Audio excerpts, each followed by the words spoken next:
started at DM, because before I started at DM, I took like a hiatus from drinking. Why don't you just say break? Why just go? I took a hiatus.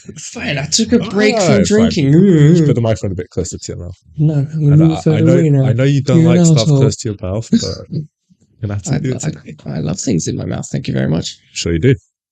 I'm not going to edit that out. But yeah, so that's just a blooper. Wait, So that should be the starting thing. I love things in my mouth. Probably. Intro.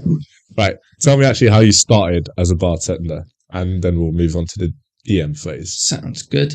So, as you're well aware, as we've spoken about it many times before, you know I started at the European Bartender School, much like yourself. Absolutely.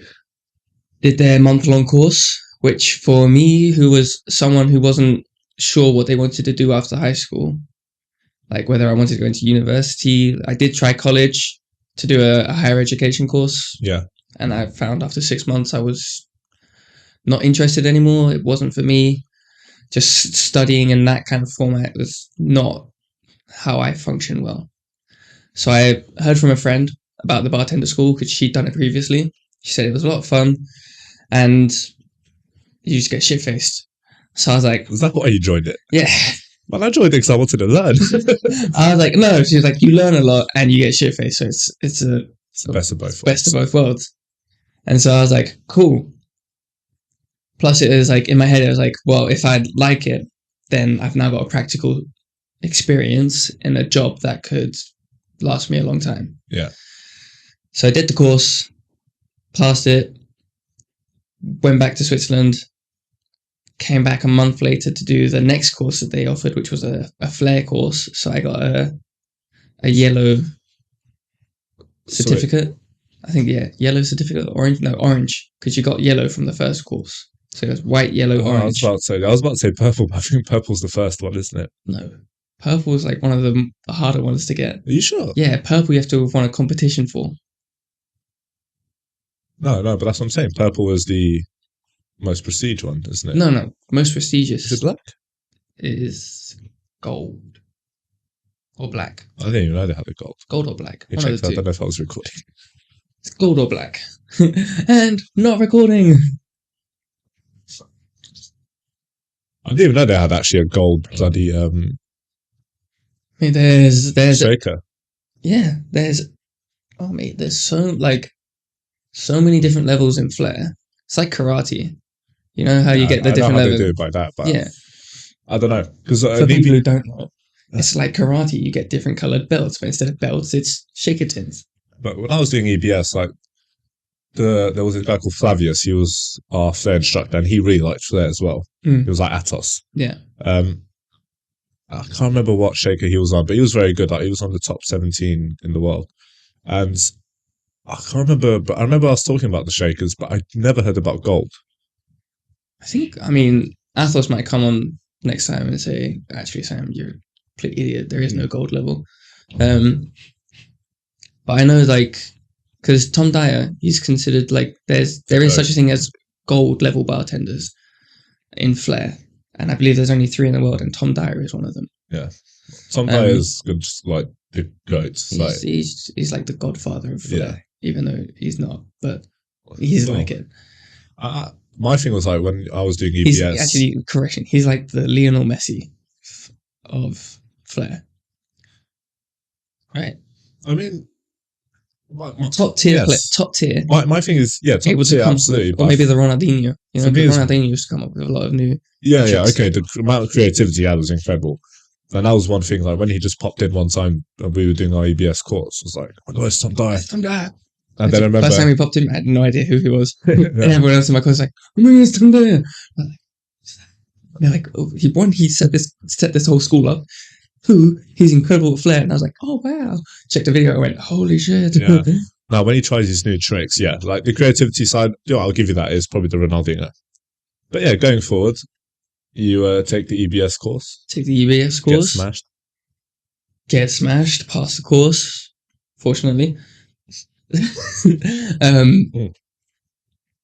How many were you in the course and 32, how many passed? I think 32 and 30 passed because the 2 that didn't pass dropped out.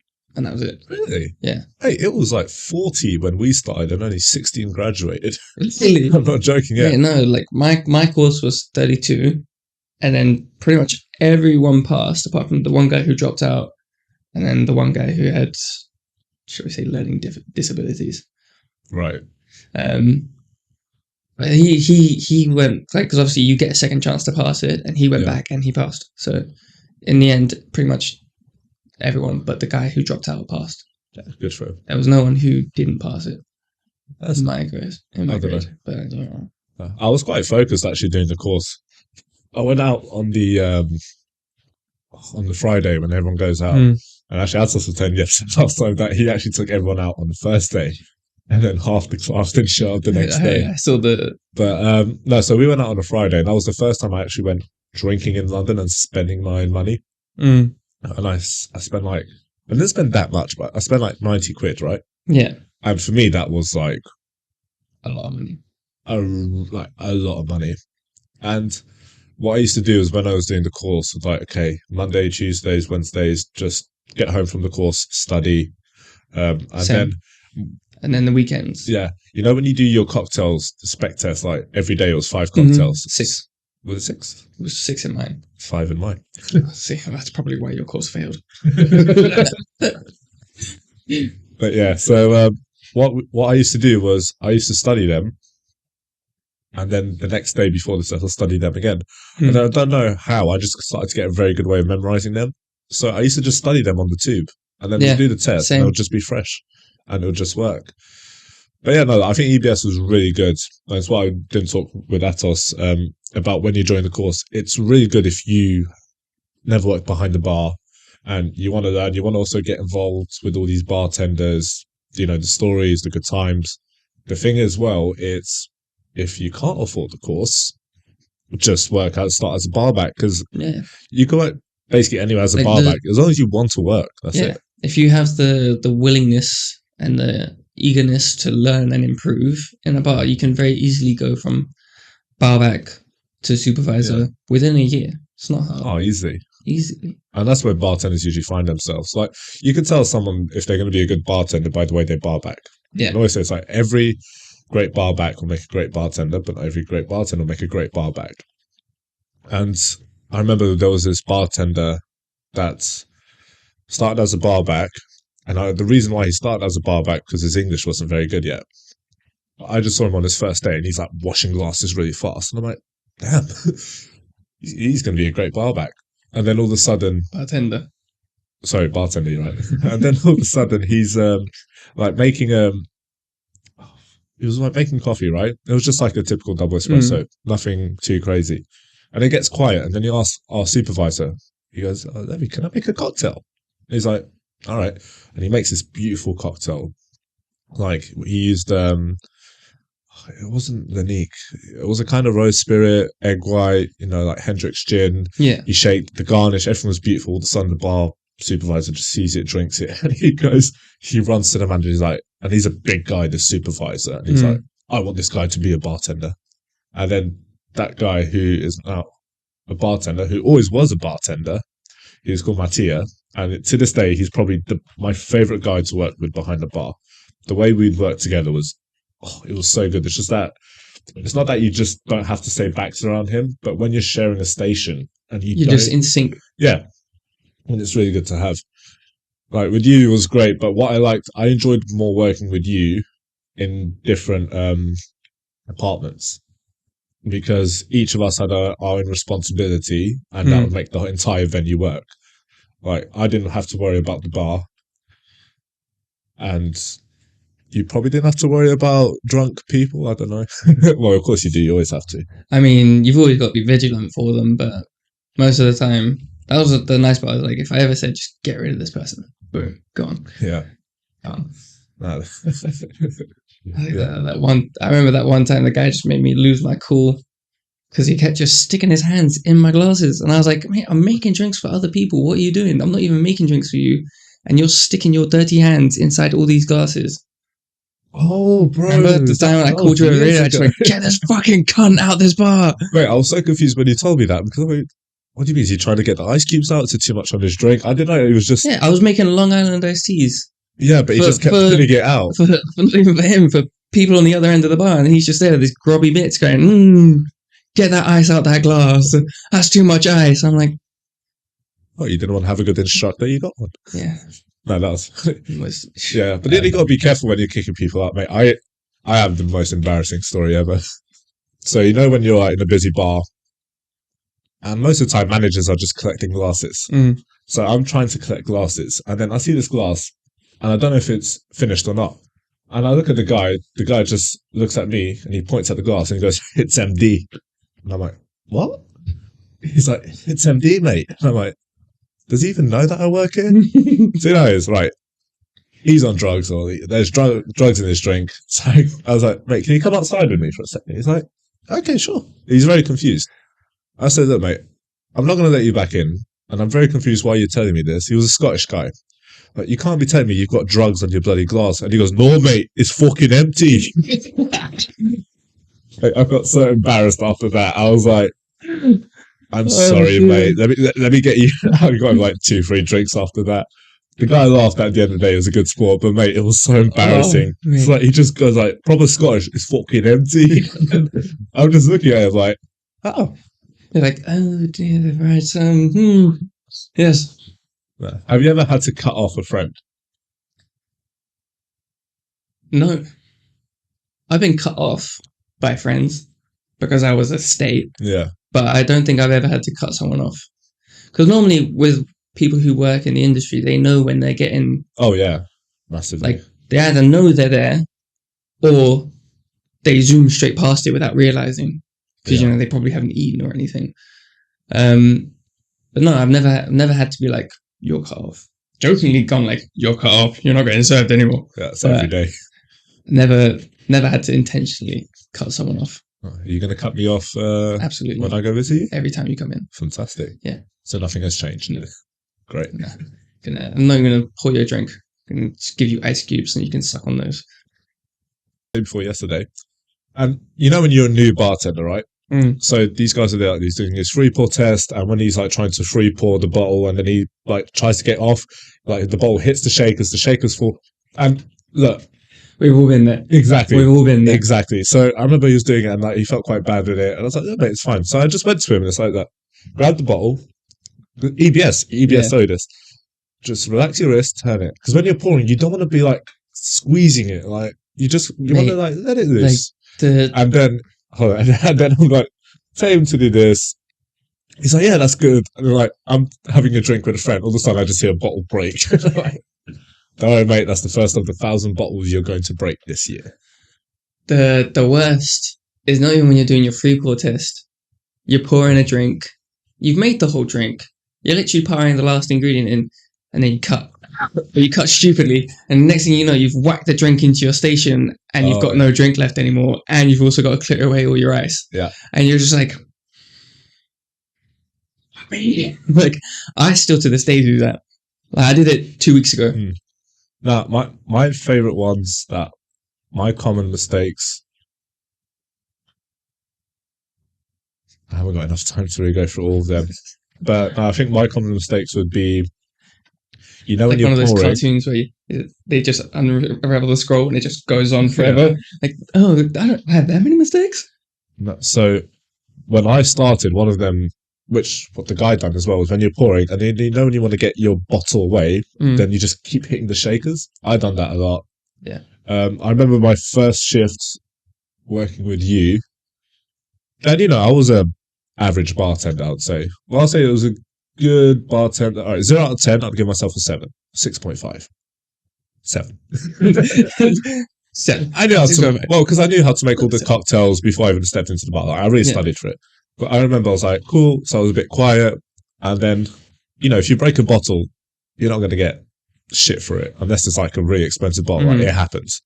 But I broke the worst bottle you could break, not for price, but just of how annoying it is to clean up, which was a bottle of sugar syrup. And then the worst thing is when you're new, you want to make a good impression. And then I broke the bottle and then they didn't even let me clean it. And I'm like, oh my God, what the fuck am I doing? But yeah, that was a tough one, to be honest. But the good thing is now it's like, because now I'm going back to bartending, and I'm going to now work in this bar, which is a very, very, very nice high end bar.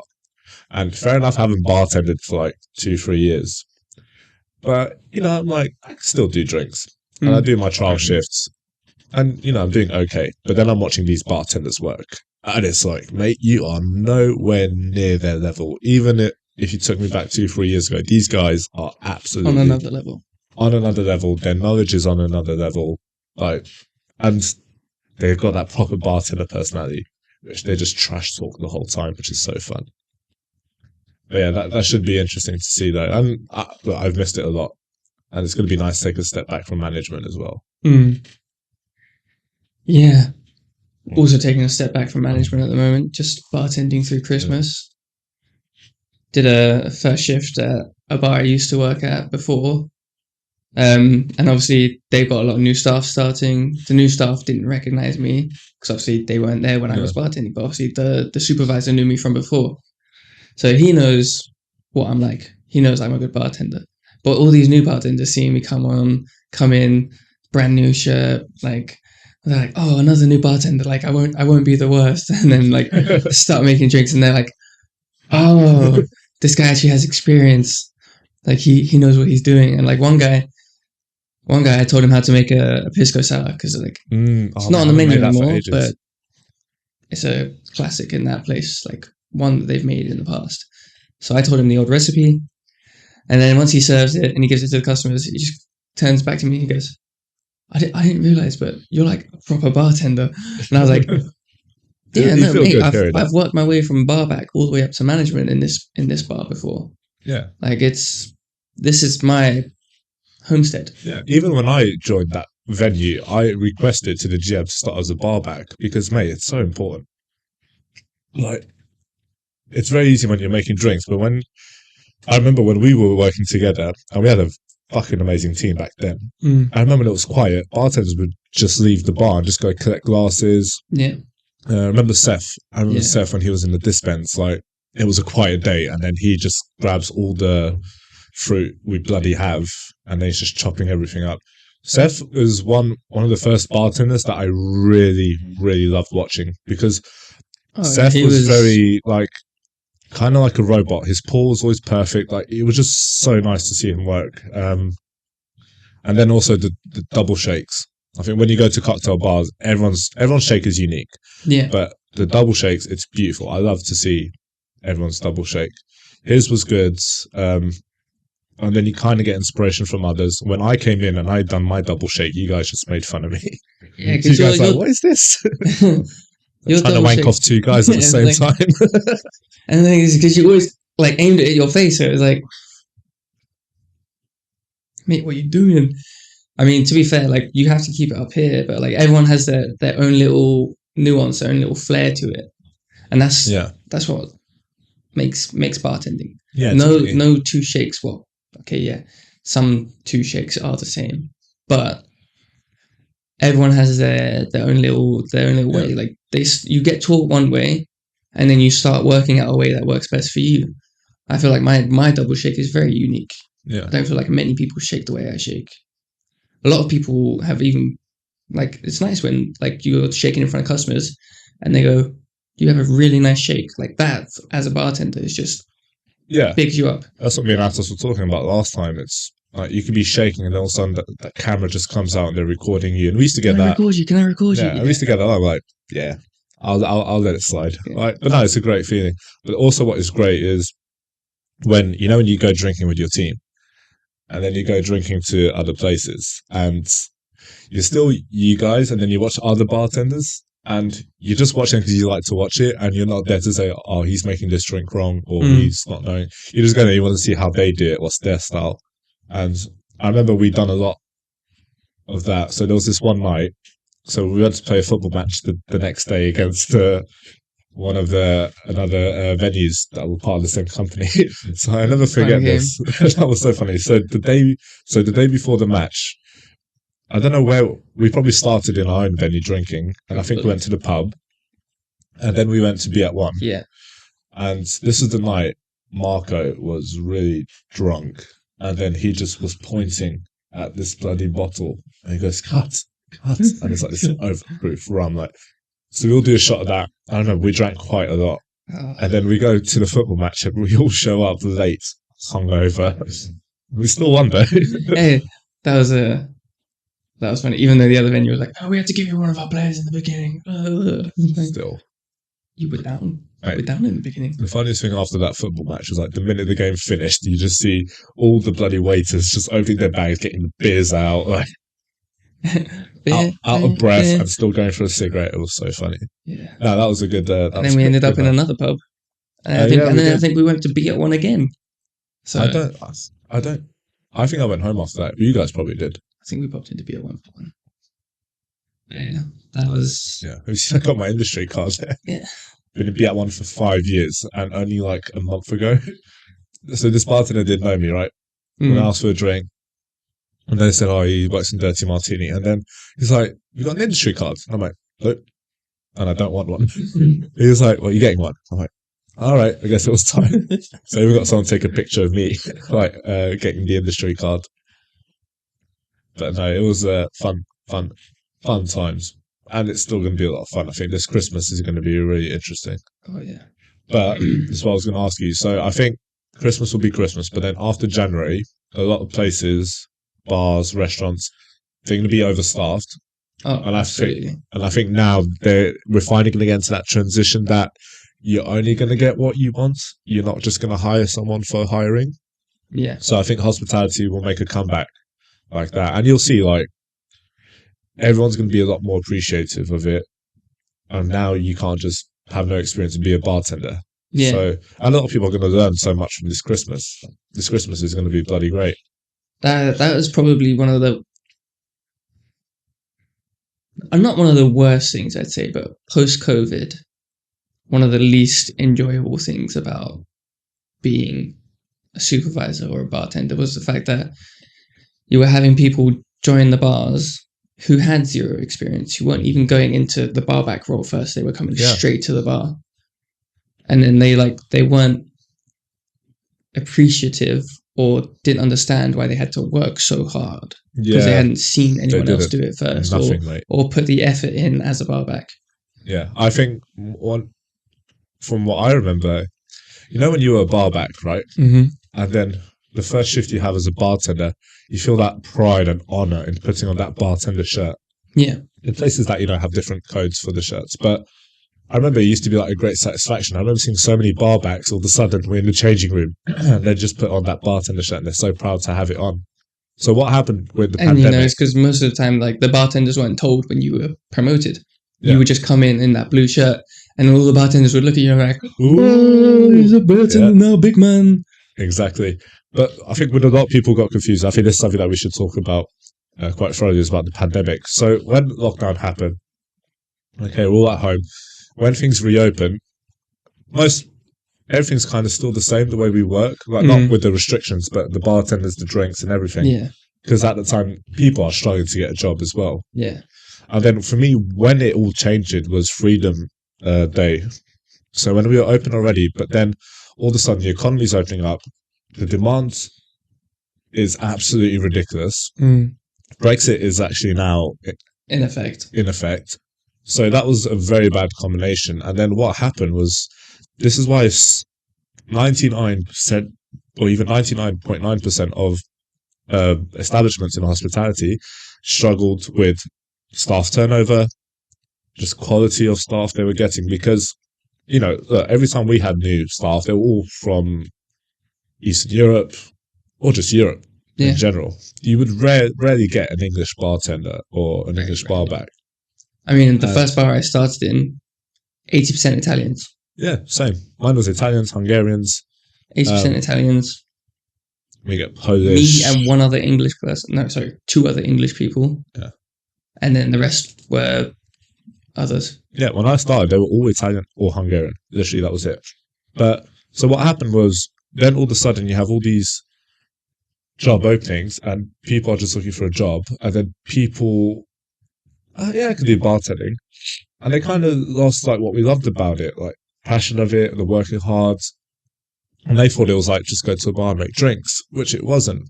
And this, I'll say now, was the worst time ever in hospitality. Like the amount of people, because a lot of people you get were people in uni, and they don't really care, and they don't even need the job to pay the bills. So Exactly, because they the get amount of people their that would call in sick, the amount of people that just wouldn't even show up to interviews. You'd book 100 interviews, 5 3 or people 10 would show up. yeah. Like that is literally like 5 to 10% of interviews would show up, and then 10% of those 10% would actually get the job. So that was really hard for everyone, and like you know it better than anyone how much it was a struggle.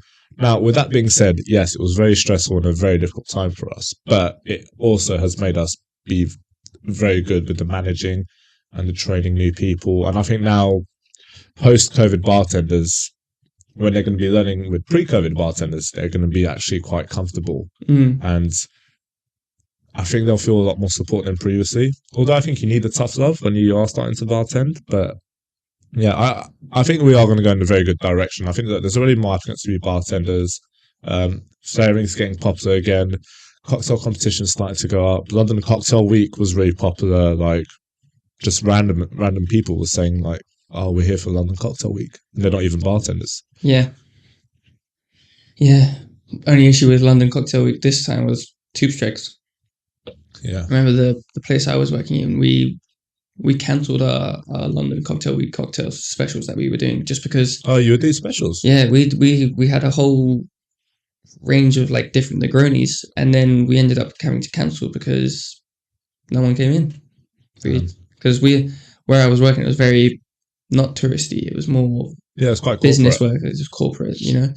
So all these corporate people who weren't normally coming in to work weren't coming in because of the tube strikes. They were all remote working, which one is another downfall of the hospitality industry, this remote working, because then it means no one is forced to come central London anymore. Yeah, I realised a lot of that as well. Like, one of the best things about our job is the way we get to interact with customers. And you know, when like we used to do these cocktail classes, where we'll take customers behind a bar, like 10 of them, they're all booked. Yeah. And they'll like make these 2 cocktails. I used to love doing them. They were really fun and engaging.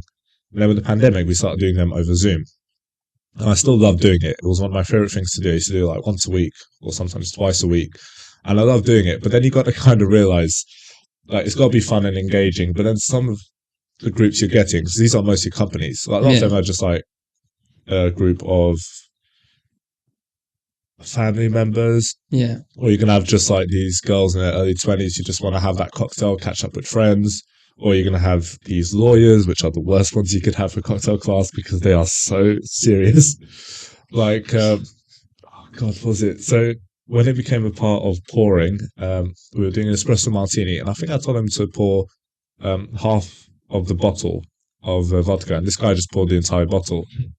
And his name was Drake, and I was like, okay, it looks like Drake knows how to party, and then everyone just quiet. Like, every single lawyer is just quiet, like, we're just doing this. No comment. And I'm like, tough crowd. So it's not me, like lawyers. Actually, like, you're not in court. You're with a bartender. like, you can tell me what kind of partying you do. I'm not going to use it as evidence against you. It's like probably done the same or worse. Like, no, the worst part is when we done the cocktail. And, you know, we have a try, and everyone's like, "Oh, that's nice," or "Oh, it's a bit too sweet." All of a sudden, I try it, and I'm like, "All right, guys, what do we think?" And then everyone's just like, not a word. They're just like, I'm like, okay. It was meant to last like an hour. That cocktail class lasted like for 25 minutes because you just had no interaction with them. But no, that's the type of people you meet. Like, my favorite is Americans. I love having American customers, and you have time to talk with them. They're so fun and enthusiastic. Especially, like, yeah, it's true. Americans, when they come over to London, very, very happy, very much, oh, wow, it's great to be here. No, and then you get, like, the English people, like, you just hurry up and make my drink, please. I hate my life. I'm just here to drown it in sorrow. That's true. That's why we've got pubs everywhere. My favorite. But we need this. It's a stressful city. For that, though, is like you could tell someone didn't want to have to wait a while for their drink, but they didn't know what they wanted to drink, so they'd ask you for a recommendation. And obviously, you remember the Rock My Rhubarb. Great drink to give someone who's not expecting it. Yeah. But Long like drink, making it. bright Easy pink. pause. It's either Just 15 pour it an hour in. or 30. Yeah, no. 50. Yeah, Yeah, it true. was 15 or 30, yeah. Yeah. Easy measurements. No, I liked making that drink, but now, if I would go back to when that cocktail was on happy hour, I know, can I get around my room? Because you got to go like get 3 bottles and you're pouring at the same time. But no, it was a great cocktail. I was speaking with this bartender yesterday, and he was telling me about this. I'm going to get a few ingredient wrongs, but the cocktail he described reminded me of one of my favorite ever cocktails created by Mr. Matt Greenwood, which was the rum latte. So for people who don't know, rum latte was a cocktail that would have Kahlua, correct me if I'm wrong, Kahlua, Gosling, Yeah. creme de cacao, white Mozart, espresso. Yeah. Yeah. And then That's chocolate shavings on the top. And Yeah. chocolate bitters. And chocolate bitters. I believe so. I believe it was Dash.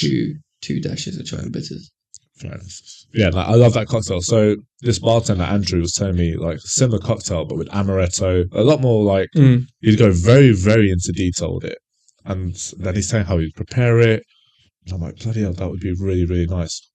And I said in the last podcast in Battersea Power Station, Control Room B, they've got a similar one. Like, there's this thing about coffee and chocolate that just goes so well together. And even like with amaretto, I know you can't drink most of it, but yeah, coffee and chocolate do go very well together. But I do think it's also, you have to be spot on with the measurements. Yeah. Because otherwise it's... Do you know what I saw yesterday? It's not niche enough. I saw I hate Campari, that's why I don't like Negroni, but I saw a Negroni sour. Interesting. Very interesting. I would never drink that because I hate Negronis. Where's that?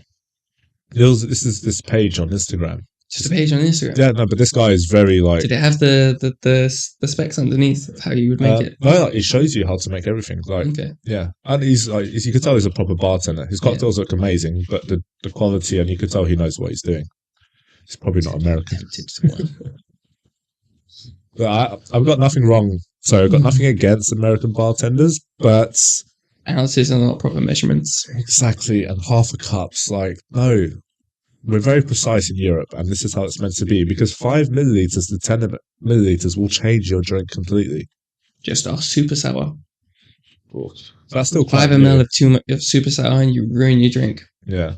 But look, there are great bars in America, and I will go there one day, but it's just that's like, do I really have to use these ounces and cups? To be fair, the only cocktails in America that I ever had, I don't remember. Because I got so drunk that night. So drunk. Fair enough. God. Do you know what? I think a lot of bartenders, when they drink, they do go quite crazy, but I was actually telling you this before we started.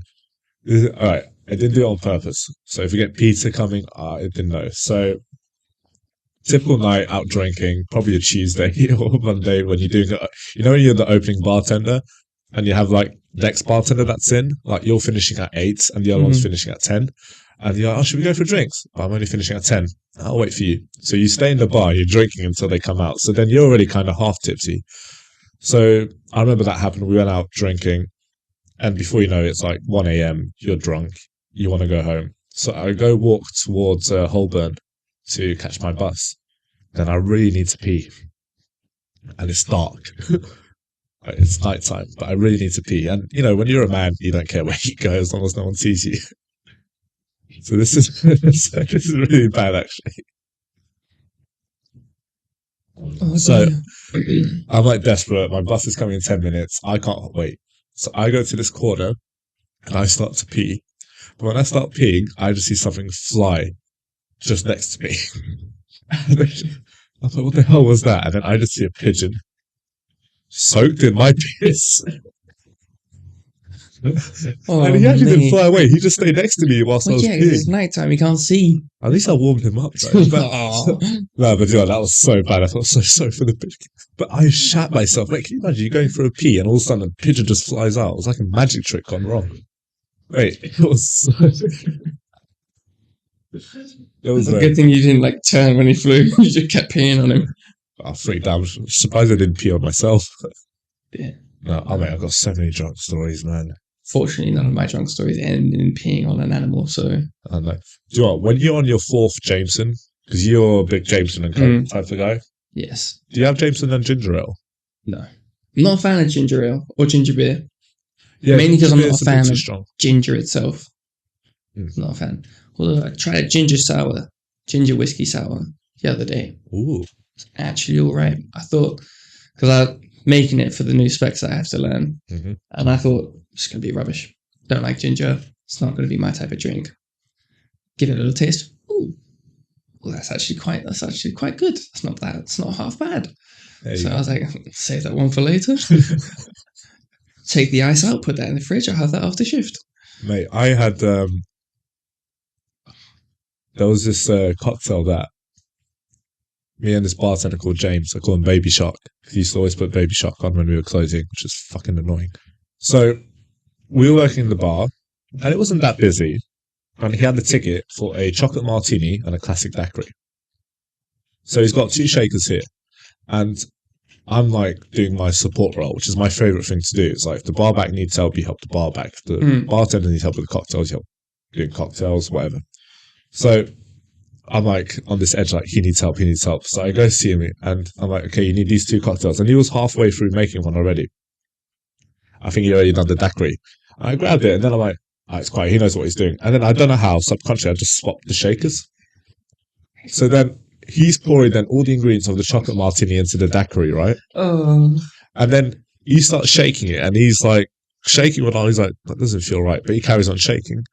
And then that's too heavy for one drink. 2 glasses, and then the first one he pours was the one he was very curious about. So he pours supposed to be daiquiri, and it's like about 5-10 ml of water, and he's like, he orders the other one, and he's like, great. And then he calls me, he's like, thanks for swapping my shakers.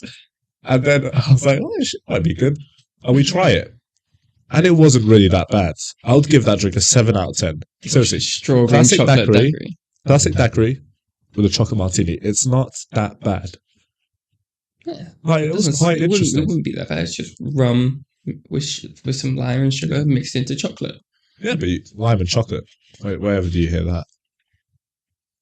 Not very often, to be fair. No. But like I said, it was a very nice surprise. A lot of surprises happen.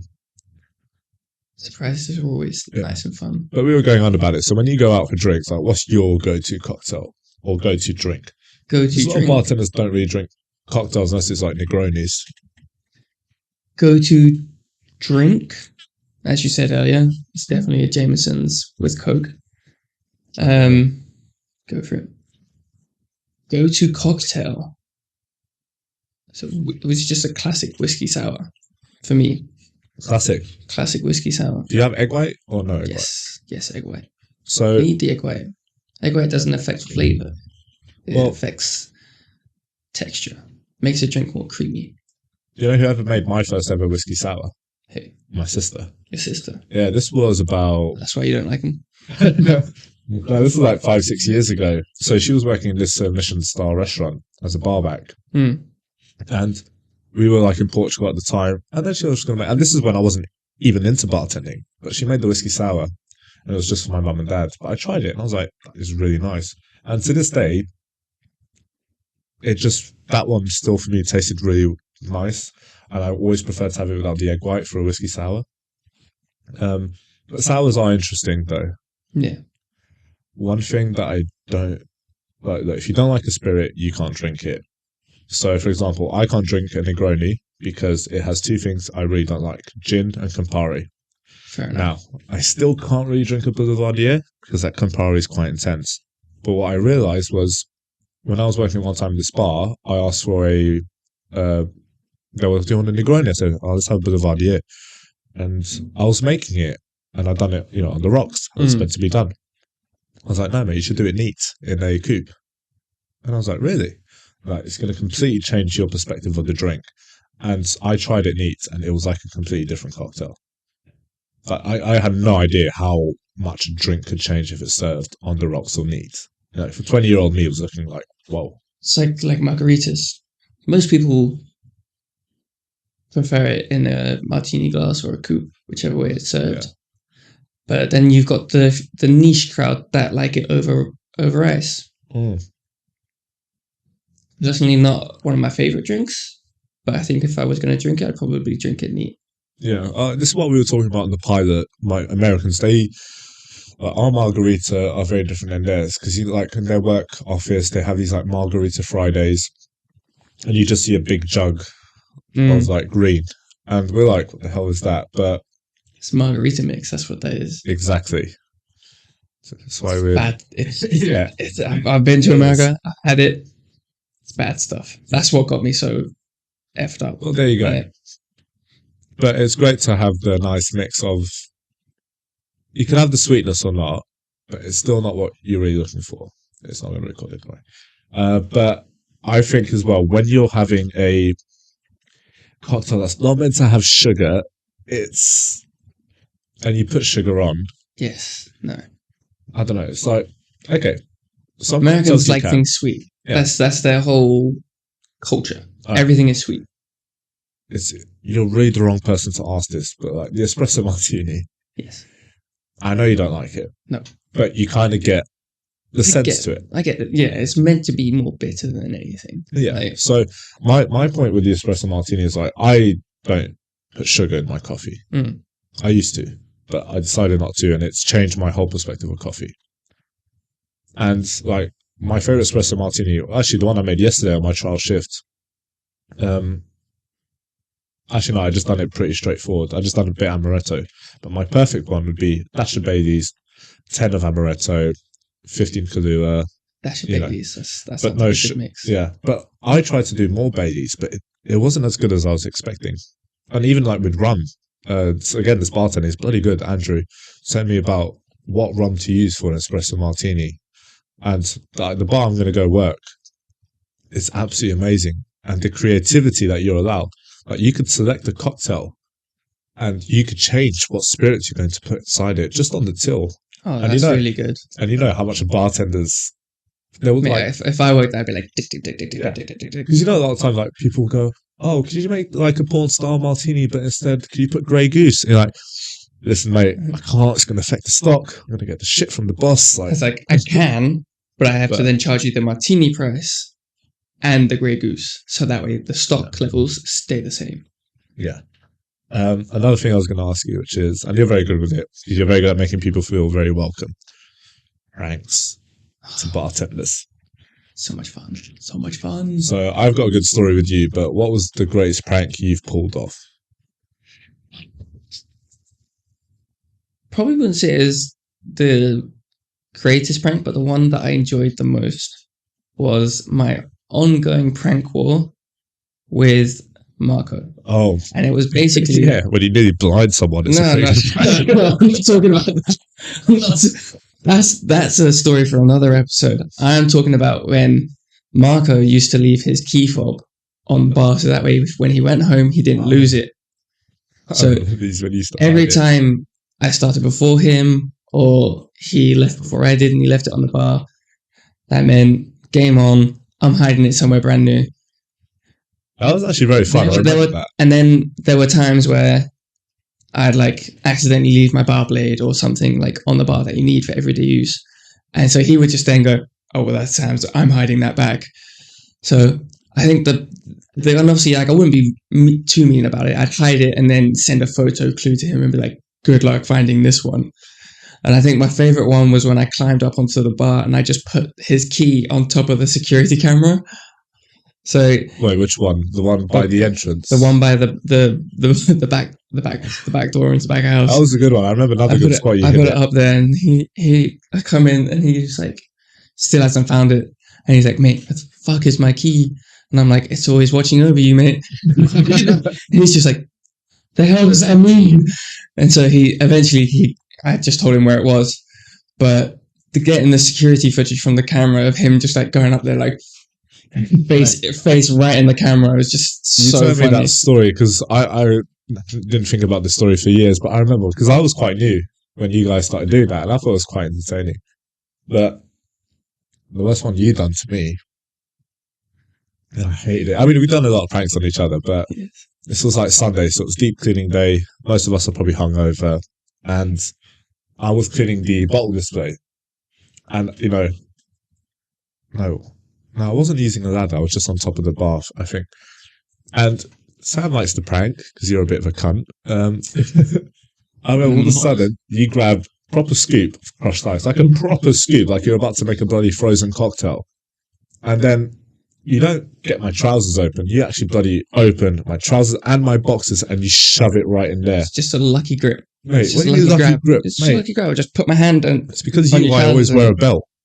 Mate, I remember I just was like, and then I go to the back of house area and it's so cold, and then it gets in, and then I clench, and that was the worst thing I ever done in my life, mate. I probably even have scratches of it. That was so bad.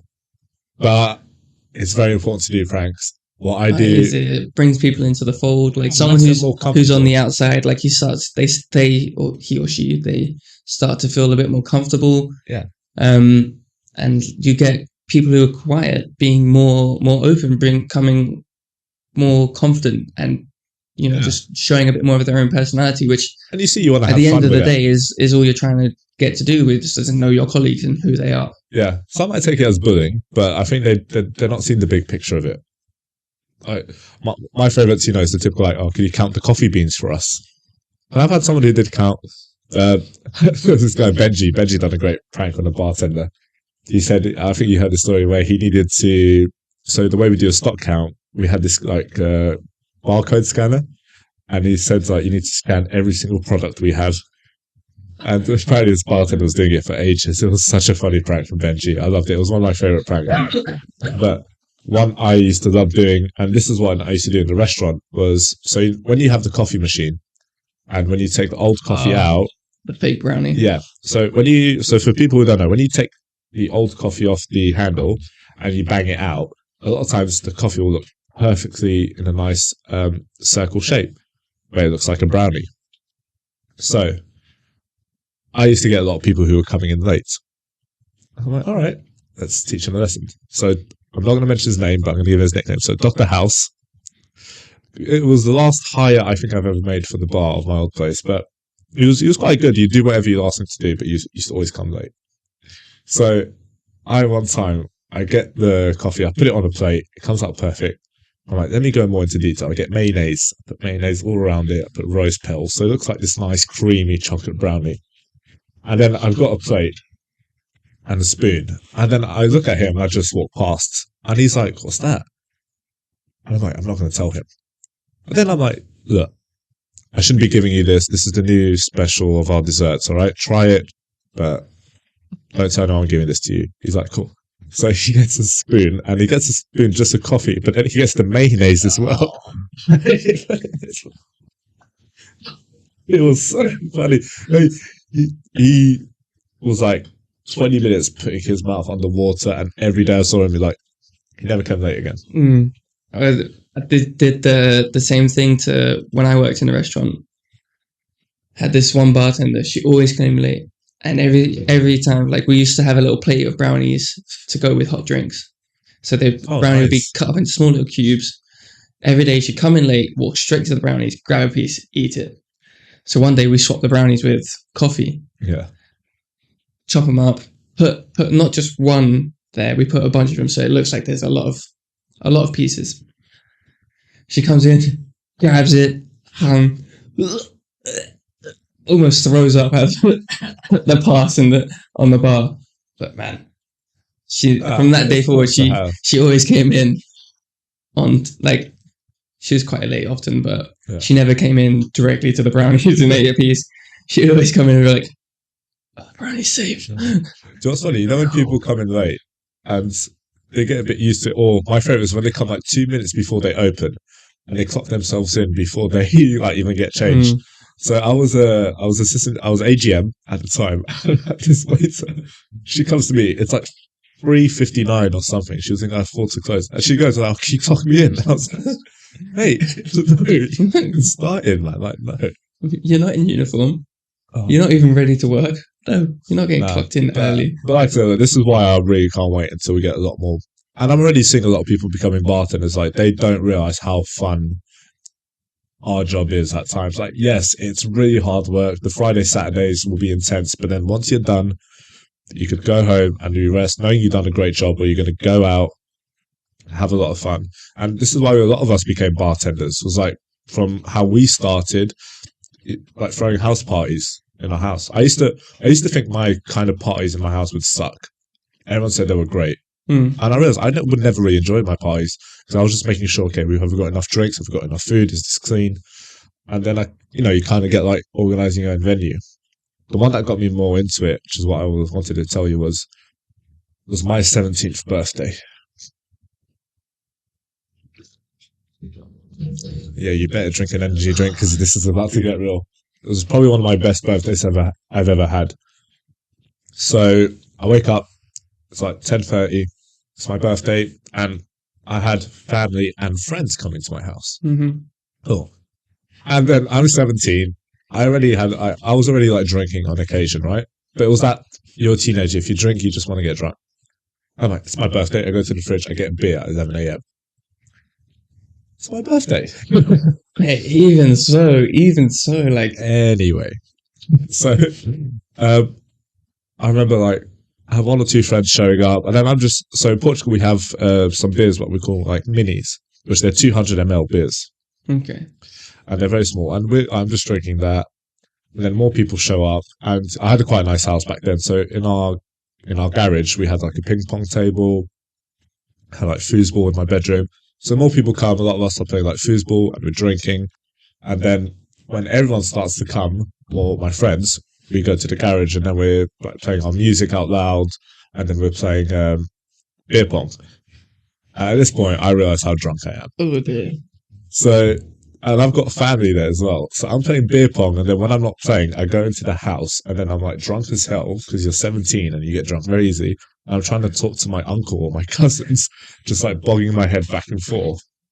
Oh, After dear. all this, I get too drunk. I get really too drunk that all of a sudden I get so drunk. I just remember I only had like my shorts on, and then I just decided to hide inside my cupboard.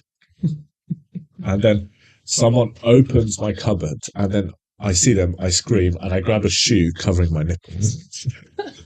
Whoever's like a very good friend of mine back in the day, they still got this picture of me. And I get very drunk. It's my birthday. They sing my birthday.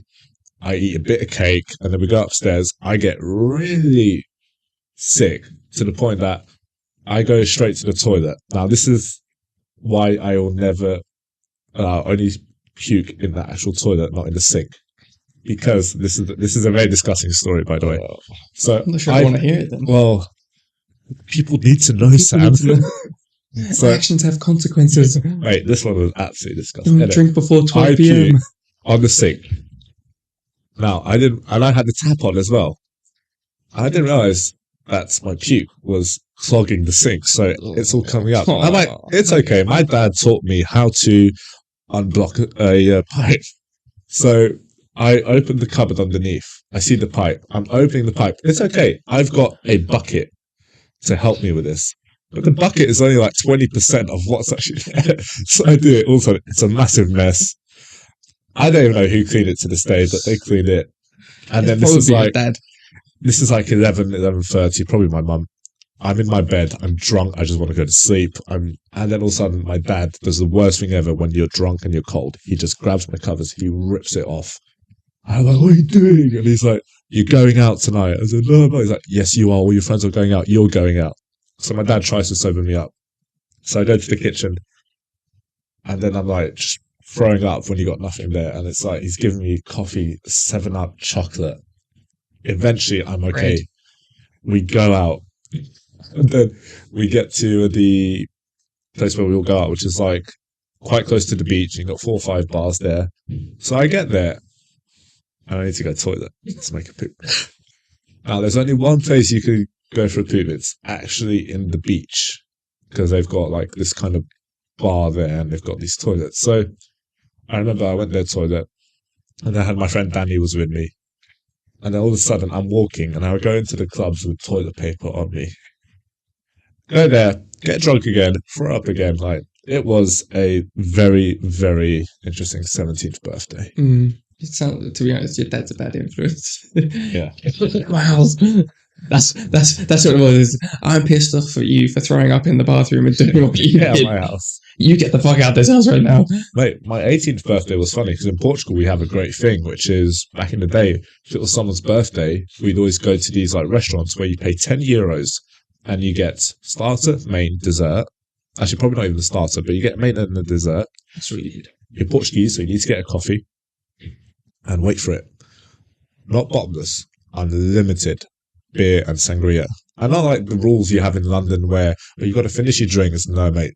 I remember I went to one of these dinners and this guy just had a jug of beer and he just downed it. And the guys, they just bring another one. I don't know how they make a profit from it.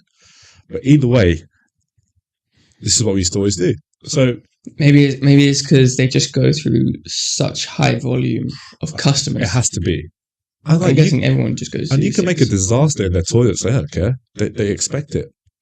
So I mean, if you're serving unlimited alcohol like that, you can't not expect that. Oh, can you believe it? That little bloody 18-year-old just throwing up in the bathroom. No, it's that little 18-year-old. No, Do you know what? He lasted more drinks than we thought he was gonna. That's probably it. They probably bet on it. Like, got some 18-year-olds in. Yeah. Which one do you think will go first? I keep knocking everything. Sorry. Nothing's full. Yeah.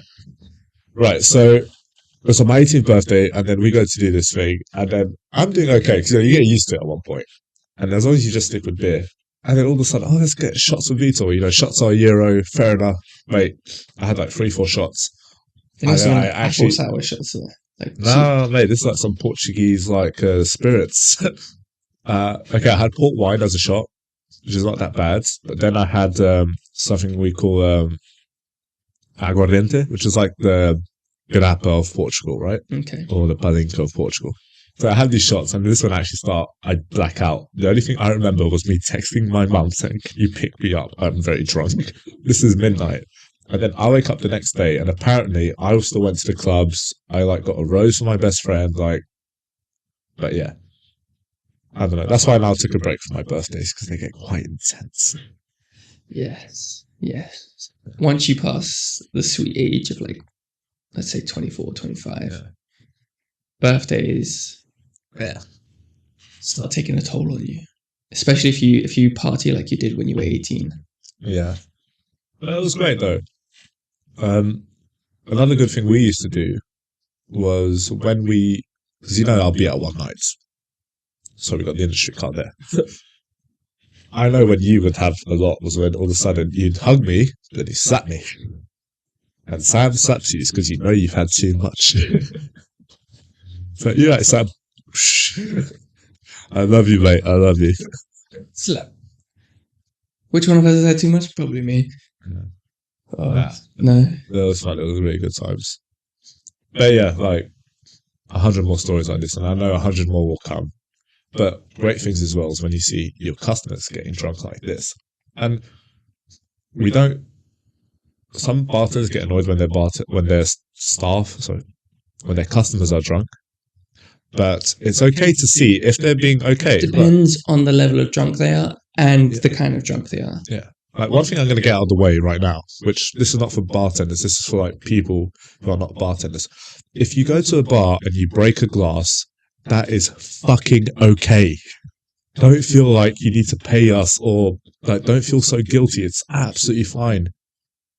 How many times? Depends how many times you've done it.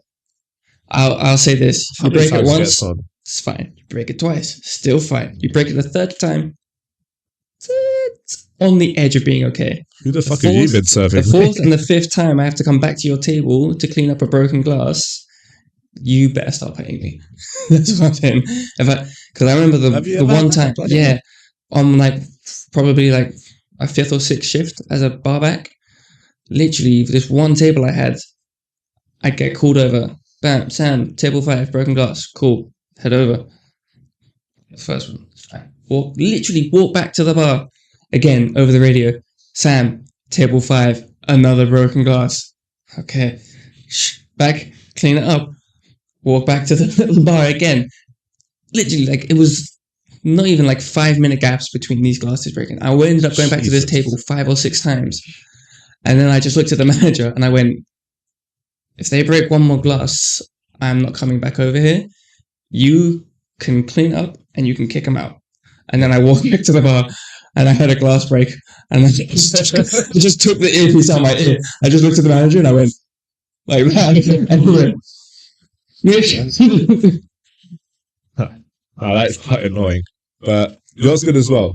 It's when okay, we're bartending, not what we're doing, but when you're like doing you got a party and you want to do your own events, then you get your own you hire your own people to do that, and a lot of them they are ready for everything because a lot of people who work in private events they know what they need to go through. It's what we like about the mercenaries. It's the mercenaries group is when they do their private events. Like I was speaking with Atos about it. Is mate, they all say we've got nothing. We want you to not just bartend but get everything, and then you'll see like them with like 100 kilos of ice, and they'll get all the beers and all that, and then you just see them operate the entire way from start to the beginning. And even so, they had these cleaners right doing in case something would break. Yeah. And guess who? When there was a broken glass, guess who would be the first one to clean it? The Bartenders. That's why I love the mercenaries a lot. Like they're bloody good with that stuff, and I'm happy to work with them as well because they're part of this. So if anyone wants to inquire about the mercenaries, even though they are very, very, very busy and they're not taking all the requests, but you're always happy to inquire too. Link will be in the description below, and they'll probably do my birthday as well actually next year. I don't know. I might not even celebrate my birthday properly. I don't know. What We'll was this see. in the park? That was Valerie's birthday. No, I'm saying next year. I'm not talking about any birthday. I'm talking about your next birthday. Hire the mercenaries, get a section in the park. Yeah, probably. Park. I'd probably do it a month earlier because I'm like in the beginning or end of September. So it'd be nice to get a bit of a different taste to it. I just got a message from the mercenaries, funny enough. That's cool. But yeah, well, look, before we shoot off, thanks a lot for coming, Sam. Really do appreciate it. So, where do you think is going to be now the future of bartending in let's say 2 years from now? Ooh. I can see it going one or two ways. Right. Either it goes back to how it was pre-COVID, you get passionate bartenders in again, people who care about the industry and are not just doing it as a part-time job for their uni work that they don't really care about that much because at the end of the day, once they've got their university degree, that's it. They're no longer, they're going to bartend. Yeah. Or it could just go that the way the economy is going at the moment, like it's just not viable to earn a living off making drinks anymore. That's a very dark way I see it going. And that there's no, and like, unless, because, people complain at the moment, like what pints are in central London, pints are £6 or £7. 6 to 7, yeah. Cocktails are going from £8 when we first started to now they're 10, almost £12. Like, they don't like this. Yeah, the inflation and all that stuff. Yeah, they don't know the running cost of it. Like, Yeah. look, yes, it's bloody annoying when you're paying £12 for a cocktail, but then you got to see how much our bartender is getting paid. Like, a lot of them have kept the prices the same, but the speed of service has changed completely. Like, people always think it's like, oh, that cost me a bottle of Beefeater cost me like £15 in a shop, and I'm paying £10 for here. You're absolutely right. But look how much we need to run. Like the back of house, now with the bloody energy crisis, everything. So I think will happen in the next couple of years, which we're going to make a very good comeback. Just like every war or every depression that's happened in the world, there's always a great comeback.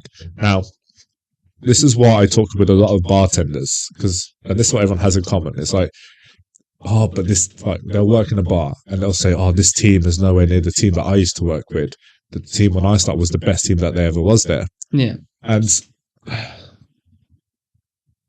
I'm not going to be biased, but if you ask me, each place I worked, which was the best team, nearly 100% of the time it's the team I started with, because that's the first impression you get, which it can be the case in a lot of times. Maybe the standards have gone down, but that first team will always make that impression of you. And I think a lot of people, when they have these new teams on them and they're like, oh, this team has got nothing on that team that I used to work with, I'm like, yeah, maybe that's right, but you're doing fuck alls for them to make it how it should be. So if you're not going to lead by example, then why should they? Yeah. Attitude reflects leadership. So that's one thing that think they should change. And also, you got to argue with your staff in a friendly way. Like, why we worked so well together was, if you disagreed with me, you would just say it. It doesn't matter the title, the position, or if I knew you had a better expertise on it or not. You would just say it. And, we've had a few arguments, and we'll have a lot more going into the future. But then again, it's also like, I remember you started because I used to demand a lot from you. So, yeah. But hopefully we get to... I mean, we're getting there. I think, like I said, after January, we'll really see where things are going. So I think we're going to be in a good direction. The post-COVID, should we say syndrome, wears off? Post-COVID syndrome? I call it COVID trauma. COVID trauma, post-COVID trauma. So once that wears off and things start going back to normal, I think. Well, hopefully so. So, Poxy Brit, I'll be the end of it. Thank you very much for coming. You're welcome, mate. And guys, just another reminder, busy Saturday, Friday shifts, you're just a bit too hungover and you don't have time to have your breakfast because your tube is only every 10 minutes. Have yourself a lovely Gold Rilla. Remember guys, quite healthy for everything you've been doing the day before or what you have not been eating. Please have the Gold Rilla. It was Sam's first time as well trying it today. And it's not bad. It's got a nice delicate flavour to it. I almost said delinquent, but delicate. I meant delicate. But yeah, hope you can, guys. Anyway, thanks very much, guys. Subscribe and also like the video, and hope to see you guys very soon. Thank you very much.